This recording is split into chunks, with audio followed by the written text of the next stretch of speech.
கிபி 1105 வருடம் பல்லவ சாம்ராஜ்யத்தில் இரும்புரை என்ற சிற்றரசர் சென்னாடி என்ற பகுதியை ஆண்டு வந்தார். ஒரு முறை படைபலம் மிகுந்த சோழிங்கபுர பேரரசால் அவரது நாட்டிற்கு போர் அச்சுறுத்தல் ஏற்பட்டது. அதை எதிர்கொள்ள இரும்புரை அரசன் வனதேவதையை நோக்கி கடும் தவமிருந்து காலத்தால் அழியாத மரகத நாணயம் என்ற அரும் பொருளை அடைந்தார். அதை தனது போர்வாளில் பதித்துக் கொண்டு சோழிங்கபுர பேரரசை வெற்றி கொண்டார். போர்க்களத்தில் பல வித்தியாசமான போர் ரதங்களைக் கொண்டு எதிரிகளை வீழ்த்தி பல சாம்ராஜ்யங்களை கைப்பற்றினார்.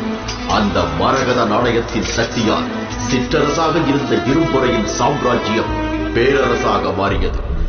இரும்புரை அரசனுக்கு பல வாரிசுகள் இருந்த போதிலும் மரகத நாணயத்தின் மீது கொண்ட முகத்தால் அதை அவர்கள் வசம் ஒப்படைக்க மனமில்லாமல் தன்னுடனே வைத்துக் கொண்டார். 94வது வயதில் மரணப்படுக்கையில் விழுந்த அரசன் தனக்கு பிறகு மரகத நாணயத்தை யாரும் அடைந்துவிடக் கூடாது என எண்ணி அதை தன்னுடனே வைத்துக் கொண்டு தன்னை உயிருடன் புதைத்துக் கொண்டார். இரும்புரை அரசனின் ஆன்மா மரகத நாணயத்தை பாதுகாப்பதாக பயந்து அதை யாரும் அடைய முயற்சிக்கவில்லை. 100 வருடங்களுக்கு பிறகு 1990 ஈஸ்வர சுந்தரம் என்ற பேராசிரியர் இரும்புரை அரசரின் கல்லறையை கண்டுபிடித்து மரகத நாணயத்தை அடைந்தார். அவருக்கு பிறகு பலரின் கைகளுக்கு சென்ற மரகத நாணயம் இறுதியாக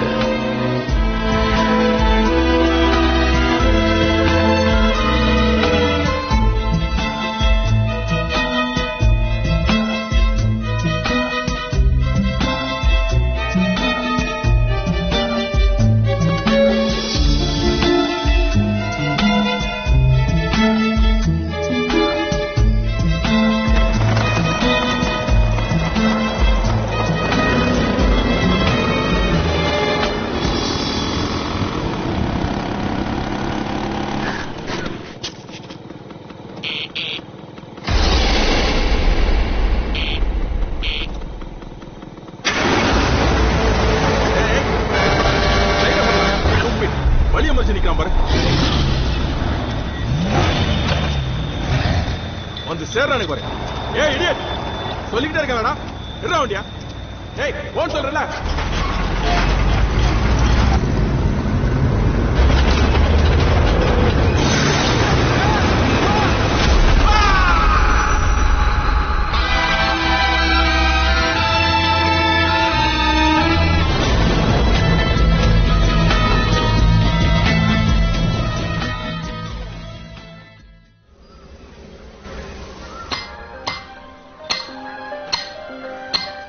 லைஃப்ல இருக்கிற ஒவ்வொரு நிமிஷத்தையும் உன் கூட சேர்ந்து வாழணும்னு நினைக்கிறேன்.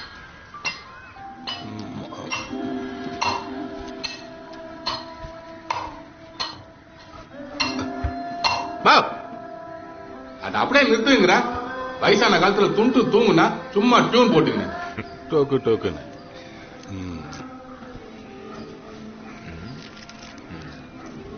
சரியா ஊர்ல இருந்து வந்து 2 மாசம் ஆகுது. கடன் வேற இருக்குதுன்ற தொழிலை கத்துப்போன்னு வாழ்க்கையே பேசுனா அப்பதான் கத்துப்ப, அப்புறம் நிறைச்சிடும் என்ன மாதிரி. 2-3 தாட்டி ஸ்பாட்டுக்கு பட நானே கேட்டேன், நீங்க தானே வேணான்னு சொன்னீங்க. அப்படியா? ஏய் இன்னைக்கு ஈவினிங் கூட்டின்னு போடா. சரிண்ணா. அந்த பொட்டிக்குள்ள என்ன வேல்யூ இருக்குதுன்னு தெரியும்ல. போனோமா வேலையை முச்சமா வந்தமான்னு இருக்கணும், புரியுதா? புரியுதுண்ணா. நான் பாட்டு கபால்னு உன்னை போக சொல்லிட்டேன். புள்ளிக்கு சினிமா பீச்சுன்னு ஏதாவது அப்பாயின்மெண்ட் இருக்குதா? அப்பாயின்மெண்ட் புரியலண்ணே. மான் அடிக்குது பாரு. திருநகர் பஸ் ஸ்டாப்ல ஒரு பொண்ணை பாத்துருக்கியாம, உன் ஃப்ரெண்டு தான் பா சொன்னா. அது ஒண்ணும் இல்லண்ணே, சும்மா பாப்பேன். சும்மாலாம் பாக்காத, அச்சு பாரு.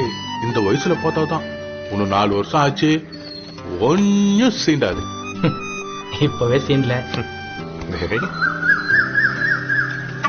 டேய் மச்சான், அங்க நான் உசாரா பண்ணுங்க. அப்ப நீ என்ன பண்ணுனா ஸ்ட்ரைட்டா போய் யூ டர்ன் ரைட்ல கையறா. நல்லா பேசுற, நீ என்ன பண்ணுங்கற? கவுண்டங்க.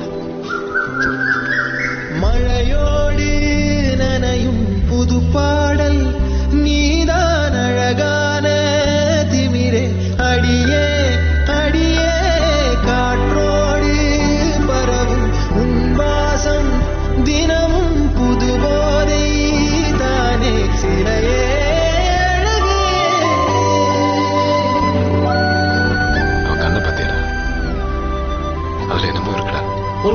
புறம் வந்திருக்குமோ? டேய் நீ எதுக்கு திருப்பூர்ல இருந்து இங்க வந்திருக்க? சும்மா சொல்ல. ஸ்மக்லிங் பண்ணி காசு சம்பாதிக்கலாம் தான். ஏதோ ஷேவிங் பண்ணிட்டு குளிக்க போற மாதிரி சொல்ற. ஸ்மக்லிங்டா, ஸ்மக்லிங். ஏதோ ஃப்ரெண்டு கடன்ல கஷ்டப்படுறானே, கூட்டு வந்து ரூட்டை காட்டிடணும் கூட்டு வந்தா நீ அந்த புளிக்க ரூட்டை போட்டுட்டு இருக்க. சரி அதை விடு, நான் சொல்றத கவனமா கேளு. ஸ்மக்லிங்ல 3 லெவல் இருக்கு. என்ன நல்லது? குட், சொல்றேன்.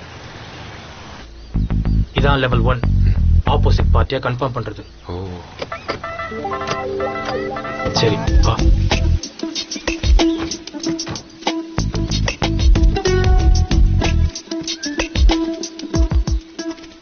இதான் லெவல் 2, கோல்வெட் கன்ஃபர்மேஷன். மீன் குழம்பு வாசனை தூக்குது. எங்கடா? கோடு வேடா. ஓ கொடு.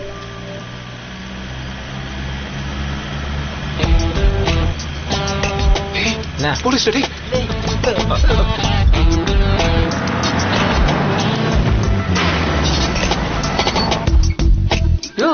என்னையா தேடிட்டு இருக்க சார்? இதோ பாத்துறாங்க சார். பாரியா, என்னையா இது? ஸ்டேஷன்ல ஜாயின் பண்ண போற முதல் நாள் இப்படியா? இவரு வேற. எமகண்ட ஒர்க்ல ஸ்டேஷனுக்கு போய் ஆகணும். Sorry sir.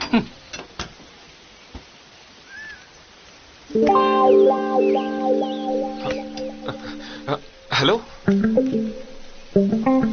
இவனுங்க பாடி லாங்குவேஜ் சரியில்லையே.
Note this point.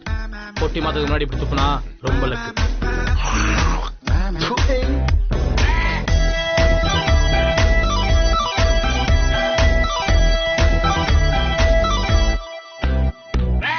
சொந்த புத்தி இல்லாம சுத்தி வந்தா கூறும்பாடு.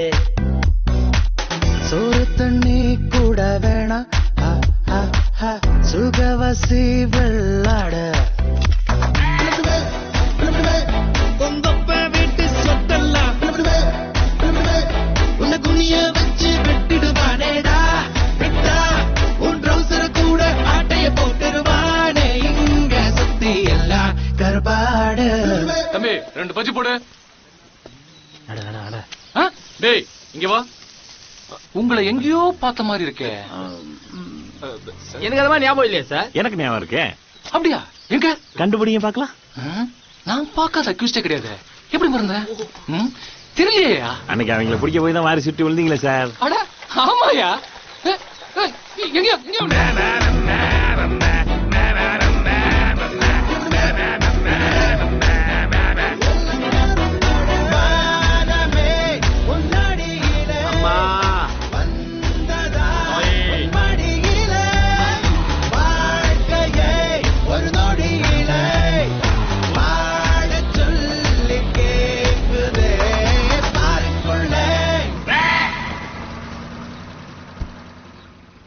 குழந்தை அழுது. கிரேப் பவுடர் கொடுக்க சொல்லு. பெட்டிடு. Bloody criminals. நான் இப்படி ஒரு எதிர்பார்க்கல. மாட்டினீங்கடா டேய்.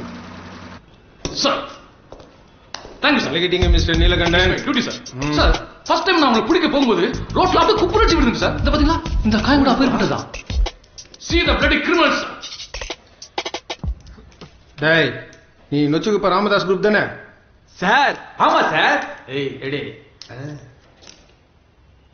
மிஸ்டர் நீலகண்டன் சார் இது என்ன மதிப்பு இருக்குன்னு நினைக்கிறீங்க? சார் இப்படி பார்த்தா இதோட மதிப்பு 3 லட்சம் ரூபாய் வரும்னு நினைக்கிறேன் சார். போயா, இது எல்லாம் புஷ்பராக கல்லு. 20,000 ரூபாய் கூட மதிப்பு இருக்காது. இவங்களை பிடிச்சிட்டு வந்திருக்கேன். இல்லப்பா. டேய், உங்க ராமதாஸ்க்கு இருக்கிற எக்ஸ்பீரியன்ஸுக்கு ஏதாவது பெருசா பண்ணி தொலைக்க வேண்டியதானே? எத்தனை வாட்டி நானே அவனுக்கு புத்திமதி சொல்லியிருக்கேன். கொஞ்சம் கூட கேட்க மாட்டேங்கிறான். யாரா இவன்? சார் நம்ம டீம்ல நியூ என்ட்ரி சார். நீங்களே தொட்டு நக்கிற ஊருக்கா? ஊருக்காய்க்கு ஒரு சைட் டிஷ்ஷா?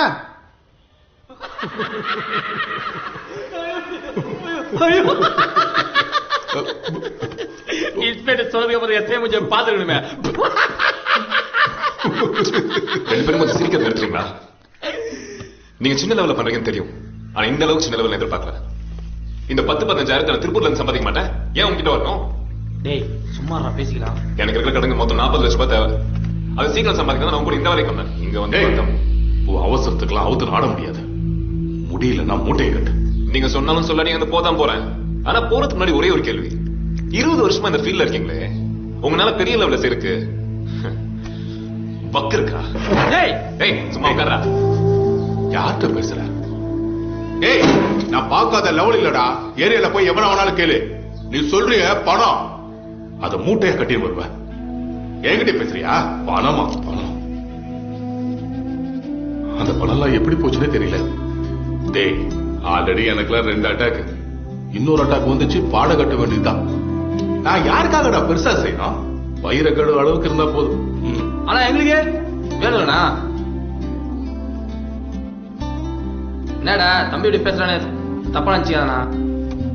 இதனால வரைக்கும் உங்களுக்காக தான் எல்லாத்தையும் செஞ்சுனுக்குறேன். எங்களுக்காக ஒரே ஒரு வாட்டி பெருசா பண்ணலாண்ணா, அதுக்கப்புறம் நாங்க கேட்க மாட்டோம்ண்ணா. ஒரே வாட்டி பண்ணலாம் வேணா.